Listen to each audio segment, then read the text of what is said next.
Coming up in this edition of Animal Frontline, veteran hunt saboteur Simon Wilde and his lifetime battle to let the fox run free. We've suffered threats, arson attacks, abuse, all sorts of things, but it's worth it because it's nothing to what the fox goes through. Nothing short of being killed, even if we're seriously injured, we're still going to carry on. Welcome to Animal Frontline. I'm Mark Strickson. For the past 17 years, 3 times a week, Simon Wilde and his wife Jane have been disrupting fox hunts. They've given their lives over to risk and confrontation. This is their story, the story of 2 hunt saboteurs, or hunt sabs as they're known, who took on the most controversial cause in the British countryside debate. Get off me! I haven't done anything to warrant an arrest! We are prepared to defy the law with regard to trespass, so yes, we could get a criminal record on that matter. It's just something you've got to put up with, and it doesn't impinge very much on my life. And it's a risk you have to take if you're really determined in trying to protect animals. Defying the law is part of everyday life for Simon and Jane Wilde. The Sussex fox hunts and local police force have come to know them as tireless campaigners, prepared to face personal hardship to protect the fox. Will you take Mrs. Wilde out of the vehicle, please? We're just writing down a few names of residents. Will you take Mrs. Wilde out of the vehicle? I'm going to physically remove her from the vehicle. Emotionally it drains you and you end up, going home with a stinking headache and you feel like you'd hit the bottle, But you know you've got to carry on and you've got to do another day, If you fail to comply with this direction or return within 3 months, you will be arrested, prosecuted and imprisoned. It's a perfect autumn day, and behind me I've got a picture postcard view of England, a stately home with the hunt gathered before it. But it's also a battleground. These are the troops on one side, and out in the woods over there are the troops on the other side. It's the start of the hunt calendar, and the private estate of Lord Egremont is the venue for the opening meet. Sabs have to trespass and risk arrest to gain access to the hunting territory. Have you seen them today? No, I know they're here, but I haven't actually seen them. There's 4 down there. They're a nuisance and they're a bit of a pain. As to their sort of why they do it and what have you, I simply cannot understand it. It's 10 a.m. and hunt workers have discovered a gate blocked with logs and branches. It's a trademark sab stunt. Of course, there's no way we can get over it, so they just want to stop us from doing what we're allowed to do. This is every hunt you have this problem? Yeah, most hunts, yeah. And you'll be at this all day, will you? Probably. As long as they keep on making a mess, I'll be clearing it up.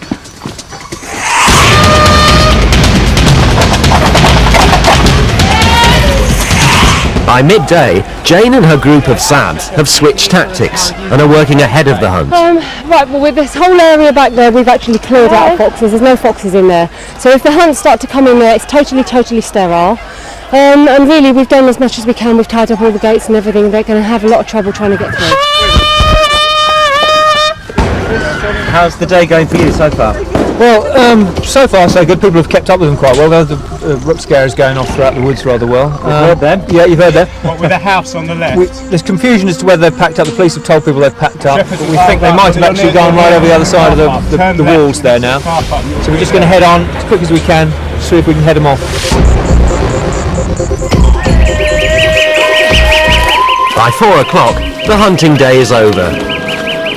The riders head home with weary horses. Very good, thank you. Yep, very good. And the sabs gather for a debrief, exhausted from the day's events. Everything worked to plan. We had all the rook scarers in there, tried to keep the foxes underground if we could.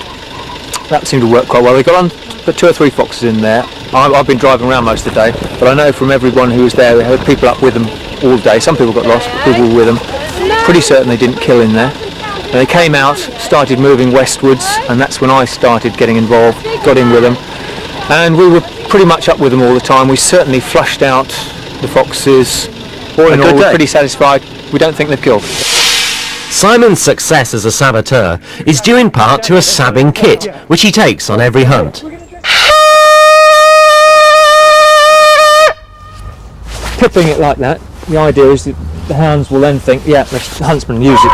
Hounds have seen a fox, get onto it, lead hound might see one, off you go, we've seen one. And the idea is you get them out of it. Once you've got them, you want to keep them for a bit. And so we've used this dry food. Yep, lovely grub. It soon goes, but it does keep the hounds, and it gets some of them very interested. This is something nice and light, everyone keeps in their pocket. And then if we're in the woods, we can keep them maybe for half an hour, has been known, and no hunting. Right, take us through what you've got here. One of our best pieces of kit, and we've been using this for about 5 years now, is actually a tape recording of the hounds in cry, and they make this strange noise really when they've seen a fox and they're onto it, and it gives an indication to the hounds, there's a fox, that's where to go. Spectacular results, particularly during the cub hunting season, when we turn this on, we can actually get the whole pack over to it.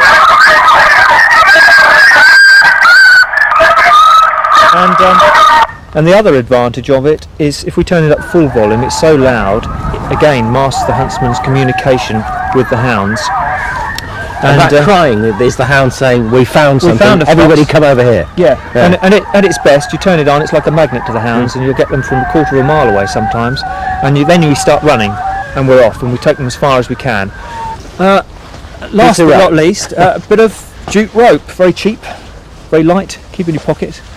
And we see a fox, runs off through a gate maybe, or into a field, hunt and hounds racing after it, and mysteriously the jute rope could be ended up tying around the gate and locking the gate, but it's only a temporary measure, and it just gives that bit of extra respite for that fox.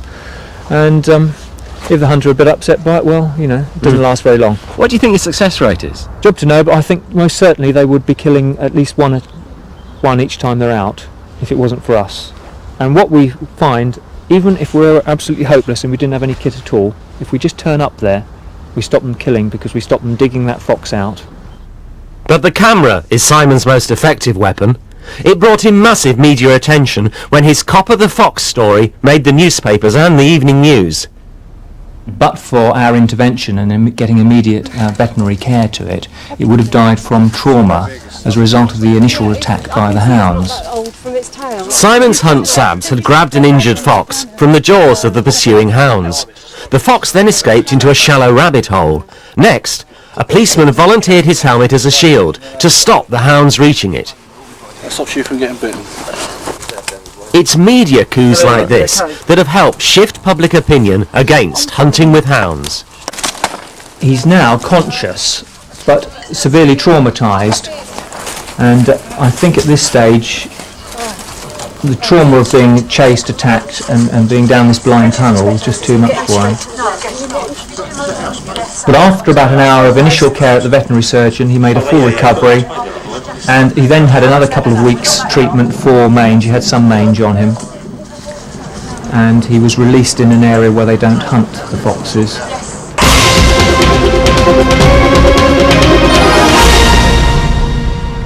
The story of frontliners Simon and Jane Wilde. In part 2 of the programme, Simon's Wildlife Protection Group gets an emergency call out. Because they're going to be chasing horrified animals. And we meet Simon's lifelong enemy, huntsman Jonathan Broyce. I'm very unfortunate really. Simon Wilde lives within my country. So he's my resident flea. Every dog's got one flea, he's mine.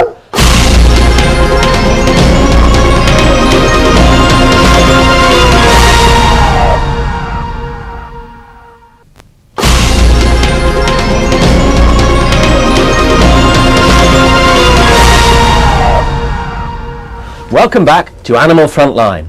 Shortly I'll be talking to animal welfare expert Professor Andrew Lindsay and Mal Trahan from the Countryside Alliance about fox hunting. But first, it's back to veteran hunt saboteurs Simon and Jane Wilde and their battle with the Sussex huntsman. To the hunt, this is the familiar face of Simon and Jane Wilde. But 20 years ago, when Simon first campaigned to stop the destruction of a local wood, he never expected wildlife protection to take over his life. Hey, come here. Jane supports them by working part-time, but she also helps Simon run a wildlife rescue service.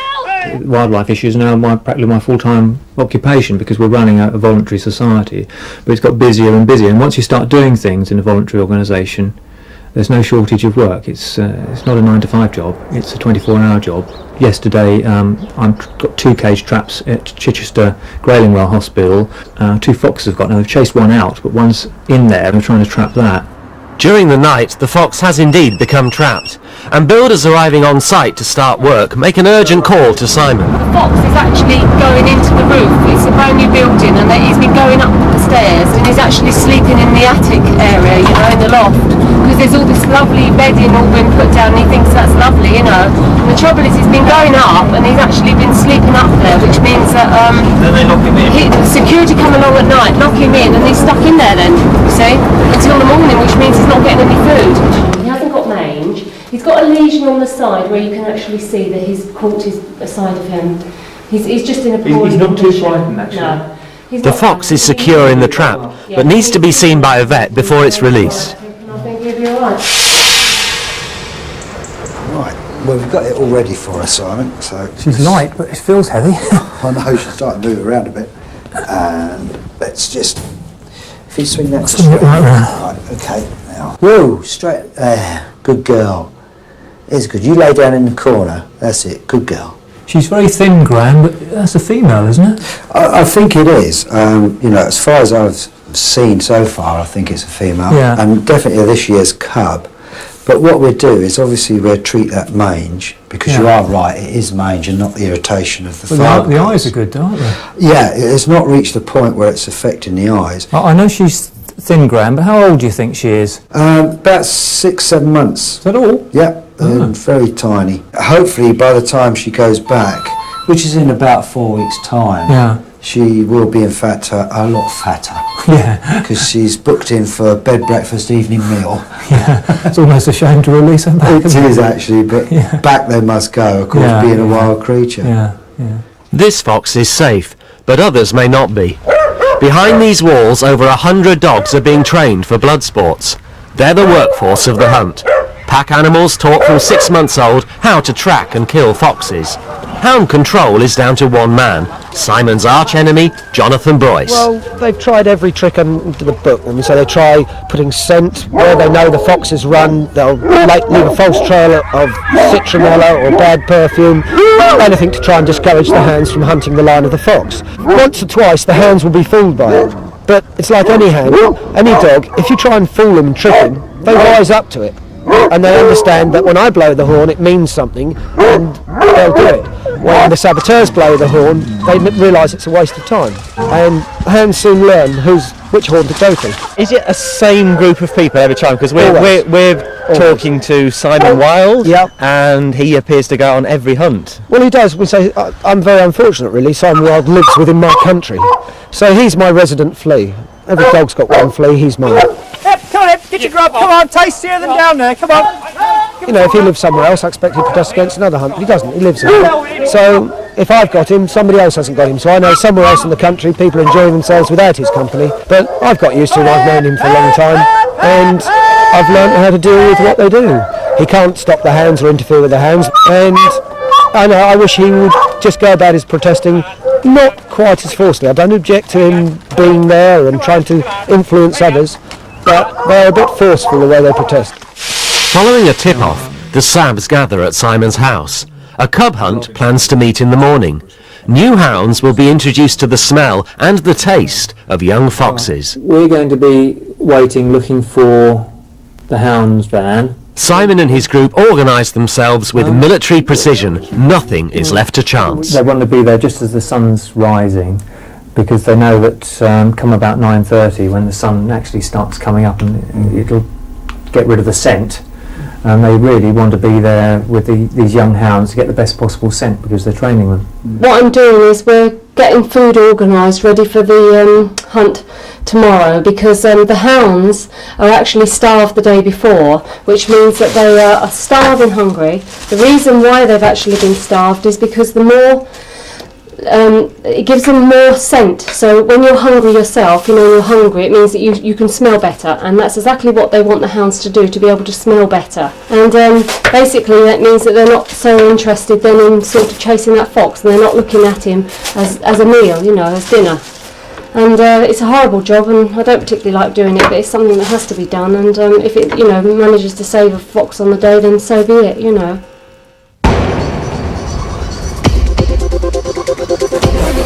Maps, Jane. Are they in the bag? To ensure the hunt doesn't evade them, Sabs have a 4 a.m. start. Their only chance to catch the hunters before they disappear into the forest is to patiently stake out the hunt vehicles.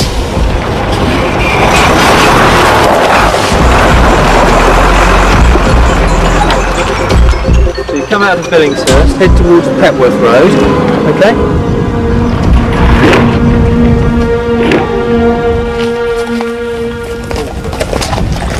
Well, how old are you, Michael? How are you doing? Very taciturn today. And it's good cub hunting weather. The hounds are keen to pick up the scent.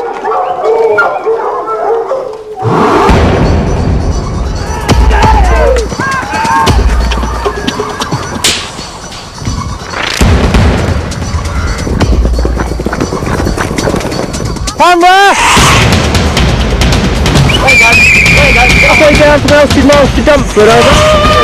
Better shut it, because the countryside code to shut the gate. Yeah, absolutely, my God.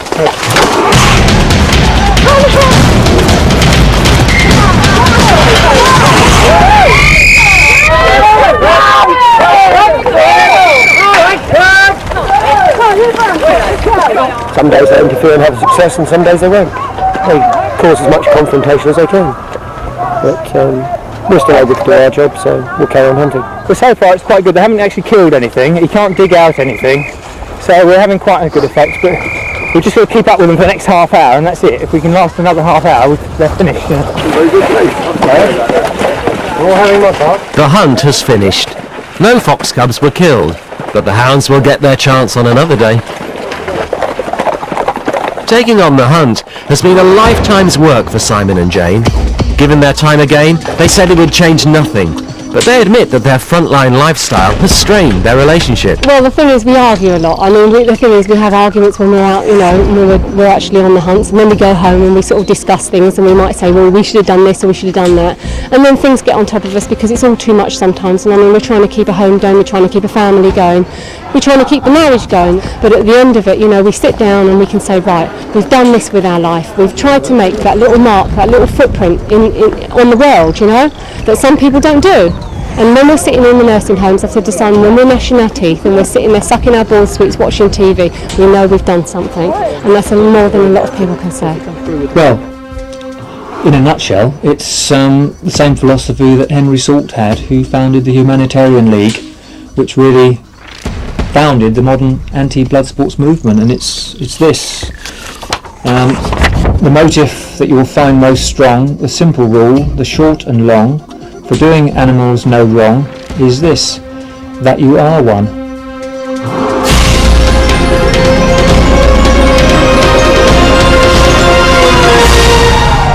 Frontliners Simon and Jane Wild. With me in the Animal Frontline office I have Professor Andrew Lindsay, an animal welfare expert from Oxford University, and Mal Trahan from the Countryside Alliance, firm supporters of hunting with hounds. Now, Andrew, ultimately, surely, fox hunting will have to go the same way as cockfighting and bear baiting. It will be consigned to the history books. Absolutely. It's an idea whose time has gone. I don't see why you put the two things into the same context. So you can't see there's a comparison in No, because issues. the cockfighting and the bear baiting are animal against animal purely for entertainment, whereas hunting has a wildlife management and conservation attachment to it. Come on, they're all spectacles. The heart of all those examples is that people take pleasure out of the killing and causing suffering to wild creatures. I mean, that's the heart of it, and the heart of the objection too, that it's intrinsically wrong to do that. But there's no spectacle because there's no audience for the kill. That's What about all the people that gather? Well, the people that gather normally they normally are only able to watch the hounds. Very few of them actually see the kill. Oh, I see. So something is only wrong if there's a lot of people watching. Is that right? No. But you were describing it as a spectacle. Well, it is a spectacle. Clearly, I mean, hare coursing is clearly a spectacle. I mean, what is the purpose of all the pink coats, of all the horses? Let's go back to the issue. What is this but a spectacle? Let's go back to the issue of animal cruelty. Is it truly an effective way of controlling foxes, Mal? Yes. Absolutely not. For the simple reason that, first of all, you're asked to do so, invited by the landowner. Secondly, you're not just controlling by killing, you're controlling by moving as well. Absolutely not. It flies in the face of all the evidence we currently have. Figures published by the RSPCA show that a quarter of all hunts have 12 or more artificial earths on their land. That is, hunters preserve foxes for hunting. How can they be a pest when they're preserved for hunting actively as a matter of course? So Andrew, why do you think then hunting with hounds still goes on in this country? We have fairly advanced animal welfare legislation. Why is it still going on? It's quite simple. The law hasn't yet caught up with popular opinion. It is indeed an offence to be cruel to a domestic animal but not a wild animal. I mean, that is the heart of the problem. Now, do you accept it's cruel? No, there's 2 points here. First of all, cruelty has not been proved. Even Burns in his report said that if there was any cruelty, there is no advantage from any other activity in controlling wild animals. That's the first point. The second point is that the idea that we're talking earlier, as Andrew was talking about, redcoats. What has redcoats got to do with cruelty? What does it matter how we dress?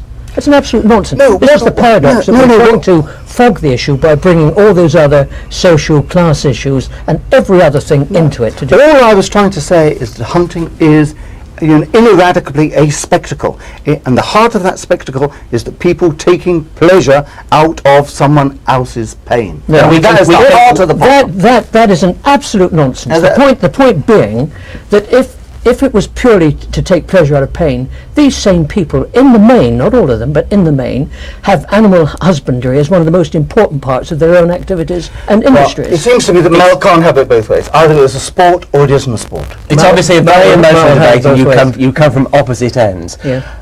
What do you both think about people like Simon and Jane Wilde? They've devoted their lives to trying to get hunting with hounds banned. Mal? Well, first of all, there is monitoring which is lawful. They've admitted that what they do is unlawful.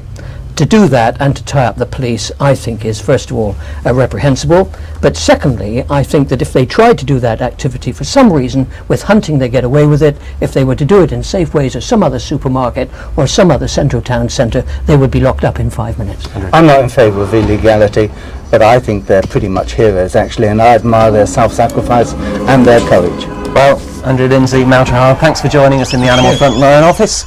And from the team here, goodbye.